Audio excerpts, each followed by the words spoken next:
everyone, and welcome to this rendition I like to call Let's Talk, which is pretty much me ranting about whatever I want, my soapbox hour, to vent out my angers, my beliefs, and frustrations. Because my opinions, they matter.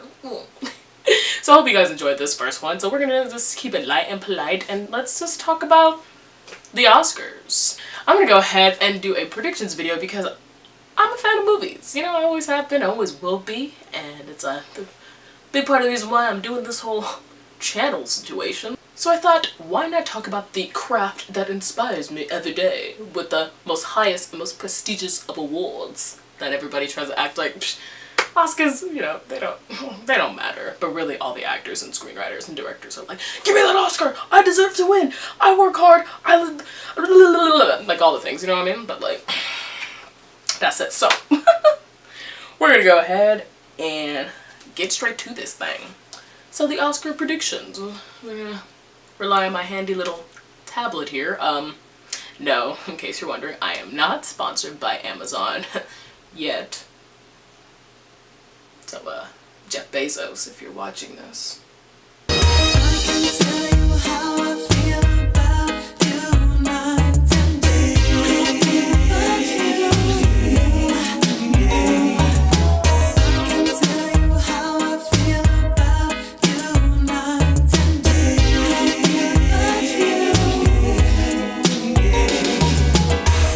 If you and I were one, girl, the love we share would be so cold. Just take my hand and you'll see, girl.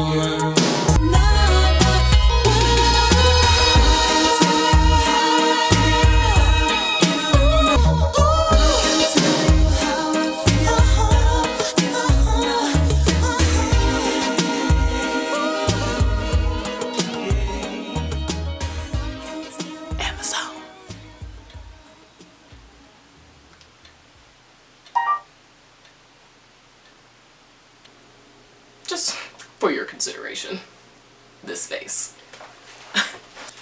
Without further ado, let's get into it. So, provided by Variety.com, we're gonna just go down this list and I'm gonna give my predictions. Just warning you now, this is gonna be pretty rough. Yeah, let's just see what happens. I don't think I'm gonna go through all the categories because I don't really know all the, yeah. Starting with, I guess, the big category, Best Picture.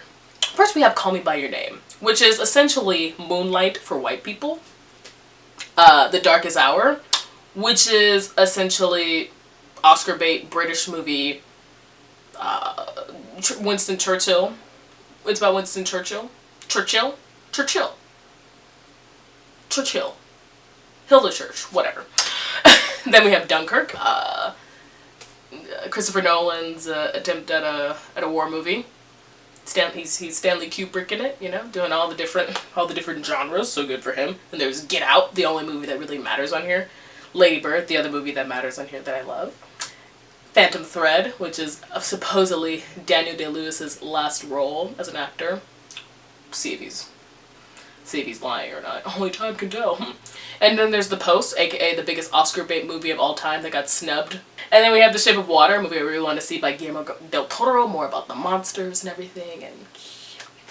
And then three billboards outside of Ebbing, Missouri, which everybody loves because the cast is full of just like badass white people. So, the prediction. Where is it gonna go?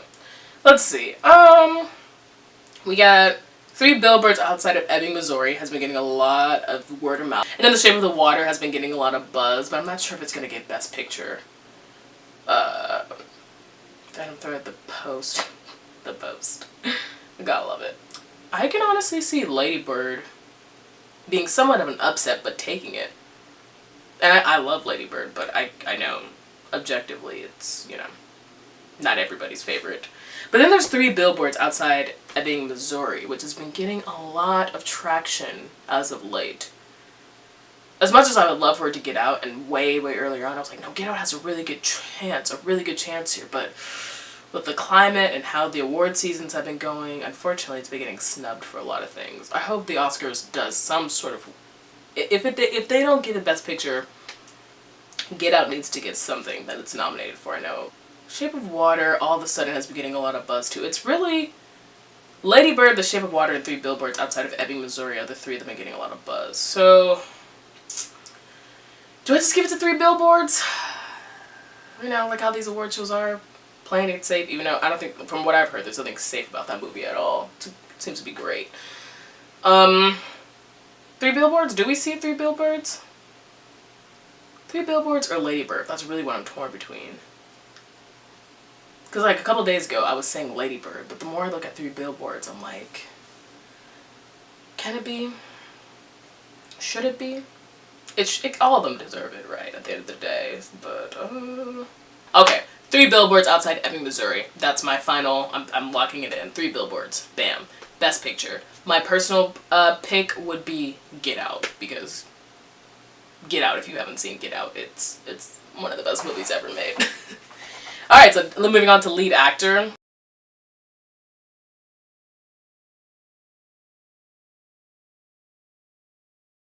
That's cool that Denzel Washington got nominated, because actually that was a really good role for him. Like, I recommend it pretty much for Denzel Washington's performance. And there's a lot of cool directorial choices in that movie, but yeah, it's Denzel. But it's Denzel unlike you haven't seen him before. Because Denzel is so the cool guy, like, all the time. It was interesting to see him play not a cool guy, and that's all I'll say about that movie, so I recommend it. And it's also cool that Daniel Kaluuya has been getting a lot of recognition for Get Out, even though he's getting snubbed every single time, and I think the Academy, it's going to be no different here. Who are you going to give it to? It'll be cute to give it to Daniel Day-Lewis, right, because it's supposedly his last movie, but I keep emphasizing, something's telling me that Daniel Day-Lewis is just straight up lying. Like, I don't think this is his last movie. And I hear it's really good, so I have to go ahead and see that one of these days. Here, I think it's going to go to Gary Oldman for Darkest Hour. Because he played Winston Churchill. So yeah, that's what we're gonna. That's what I've been hearing about. That's what I'm gonna give it to. So best lead actor going to Gary Oldman for The Darkest Hour, with my personal pick being Daniel Kaluuya for Get Out. So next, lead actress.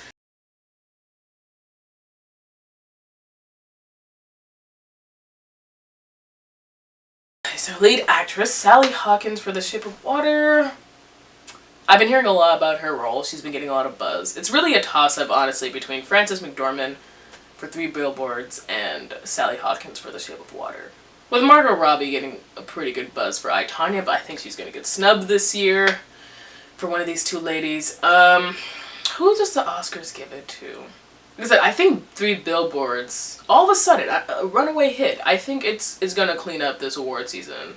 Like, I think it's definitely between her and Frances McDormand and Sally Hawkins. Frances McDormand is just like, everything about her demeanor, when you see her, you just like, know, like, this woman, there's a good chance she's going to fuck you up, and you're not going to be mad about it. And I think it's the same kind of role that she's playing in this movie. I've only heard like bits and pieces about what this movie is about, but a lot of people have been raving about it all of a sudden, and it's been cleaning up at the awards, so I think they're going to give it to Frances McDormand. Well deserved too. She's a phenomenal actress. So is Sally Hawkins. It's going to be between those 2, but I'm going to think this isn't, unlike last year where it was like clearly between like La La Land and Moonlight, we're going to like split the profits in terms of awards. I think this year they're going to pretty much 3 Billboards is about to sweep it up. So who's going to get this award? I believe they're going to award it to Frances McDormand for 3 Billboards Outside of Ebbing, Missouri. Would not be surprised if they give it to Sally Hawkins for The Shape of Water, though. And then my personal favorite on here would be Saoirse Ronan for Lady Bird. It's the only movie on here that I actually saw. I love Lady Bird. So yeah, she'll be my personal pick. I think she did a phenomenal job in that movie. All the performances in that movie was phenomenal. Go see Lady Bird if you haven't already.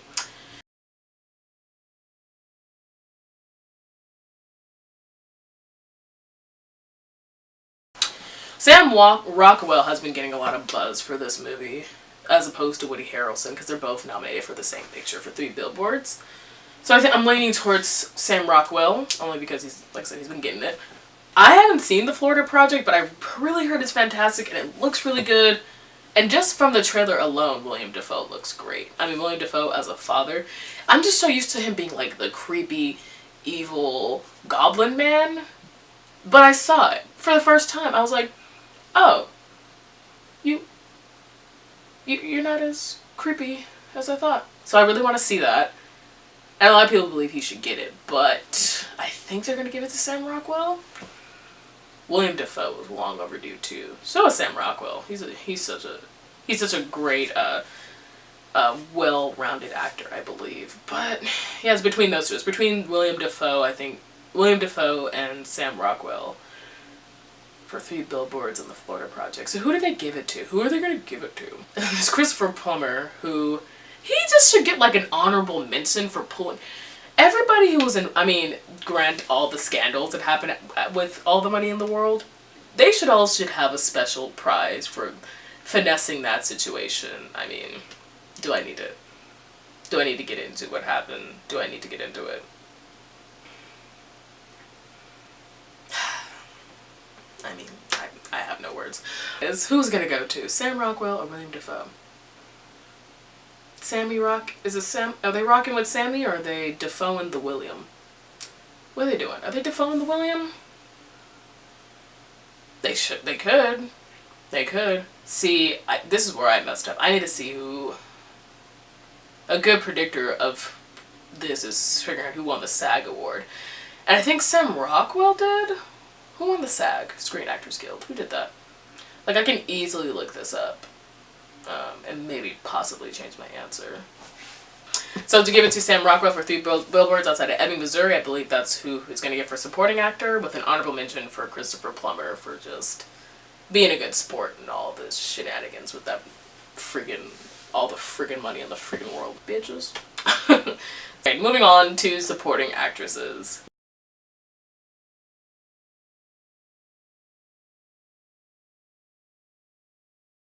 Octavia Spencer slowly yet surely, is she gonna become like a Meryl Streep, just forever nominated for supporting roles? Is she gonna be like the Meryl Streep of supporting actress roles? When is Octavia Spencer gonna get that lead? When? She deserves it. And I really want to see that movie. Let's see. Laurie Metcalf really kind of stole the show actually in Lady Bird. She plays her mother, Lady Bird's mother. She was phenomenal. Their dynamic was phenomenal, but really it was about Laurie Metcalf just stealing the show. So, personal favorite, I want to give it to her. Shout out to Mary J. Blige for getting a nomination though, like, yes, queen. But let's see, Allison Janney, I think, has been the favorite this season. She keeps winning it, so I think that's the I, Tonya credit is going to go to Allison Janney. And she looks creepy in the trailers, so, hey, good for her. And that's the key to the Oscars. It's like, how creepy can you get without being overly creepy? That's how you win an Oscar. for actors at least. Yeah, so that's my pick. Allison Janney for I, Tonya, and then Laurie Metcalf for Lady Bird is my personal pick. Alright, moving along here, we have for director.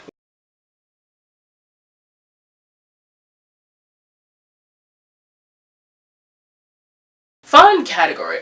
As much as I would love it to go to Jordan Peele, I think they're going to give it to Guillermo del Toro. This has been like, The Shape of Water, I didn't realize, has been like his baby, a passion project for him. And he's long overdue. He's way long overdue, so I love Guillermo. I'm going to give it to Guillermo del Toro for The Shape of Water, with Jordan Peele as an honorable mention for Get Out. And then Best Animated Feature.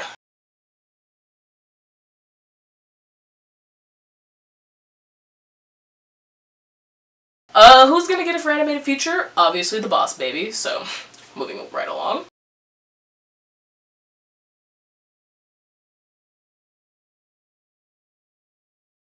So, yeah, Logan is such a surprise. I don't even, like, good on them. Good on Marvel. Good on Hugh Jackman. I mean, Logan, check it out. That'd be so tight if Logan won. Like, how tight would that be if a superhero movie, a Marvel movie, pretty much, wins for adapted screenplay? Unheard of. It'll be the first, wouldn't it? I'm going to safely assume it would be the first. I would assume Aaron Sorkin, because it's Aaron Sorkin. He's like the ultimate screenwriter, but he's not. He hasn't been getting the buzz this year. And then The Disaster Artist kind of tainted itself, because James Franco's bum ass. So I don't know. I think they might give it to Call Me By Your Name. I'm thinking, yeah, Call Me By Your Name, James Ivory. With a personal shout out to like, and then Mudbound. Mudbound's getting snubbed heavy. But yeah, I think it's gonna go to Call Me By Your Name, James Ivory. Original score, we got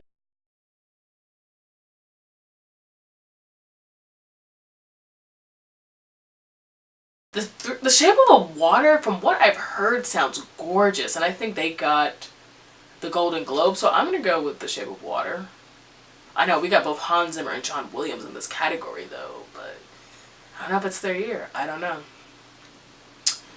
The Shape of Water, yeah, that sounded sexy as hell. Johnny Greenwood. I think The Phantom Thread had this really nice sounding violin solo situation in one of the song pieces I heard. I'm not 100% sure. But I'll just go with Alexander Desplat for The Shape of Water for original score. Original song, fun stuff.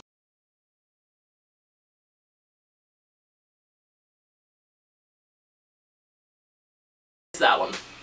This is The Greatest Showman. And I think that song is amazing. So, yeah, this is me from The Showman. Visual effects. We got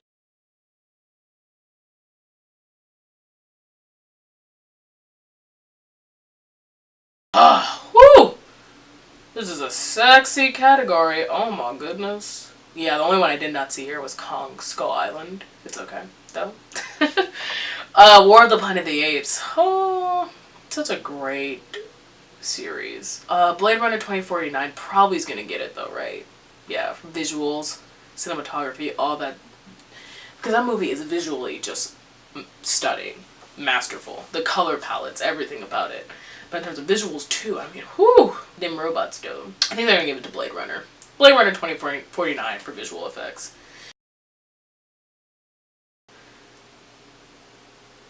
But yeah, Dunkirk. Hoyte van Hoytema? What? That's a tight name.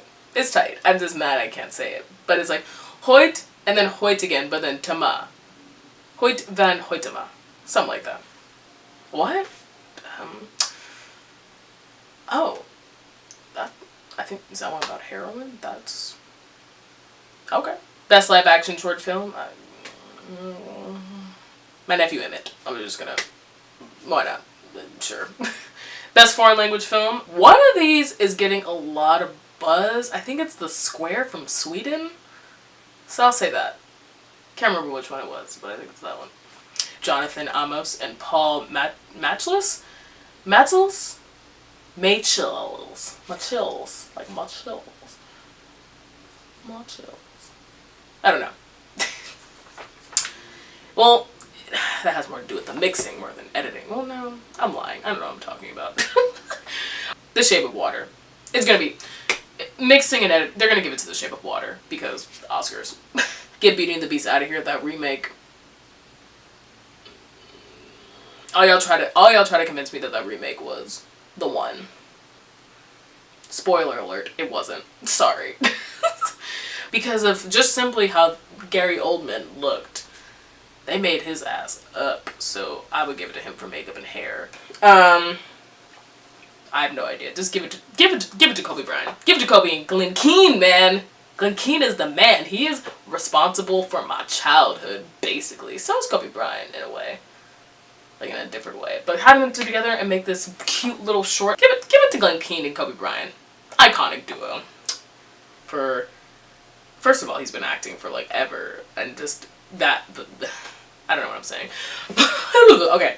And that's it. So yeah, those are my Oscars picks and predictions. What are some of yours? Let me know down in the comments or wherever you want to talk about it. It's cool. I'll see you guys and we'll see how I did with these predictions. Have a good one. See you on the flip side. Boop boop. Oh, ain't recording shit. I just started recording. Hey, I found your phone on the Uber. I found your phone on the Uber. We found your phone on the Uber. I found your phone. That's my fucking phone on the Uber. So you better be like, yeah, some shit. But you wanna get your shit back, yeah. Found your phone on the Uber. I found your phone on the Uber. We found your phone on the Uber. I found your phone. That's my fucking phone on the Uber. So you better be like, yeah, some shit. But you wanna get your shit. You know, and it's great that it's an industry just, you know, that seems to be very diverse, you know. You know, men aren't running the show here. Right? It's more than just men. It's a great it's a great time to get involved in films right now. Yeah, so especially if you're a woman of color. It's great.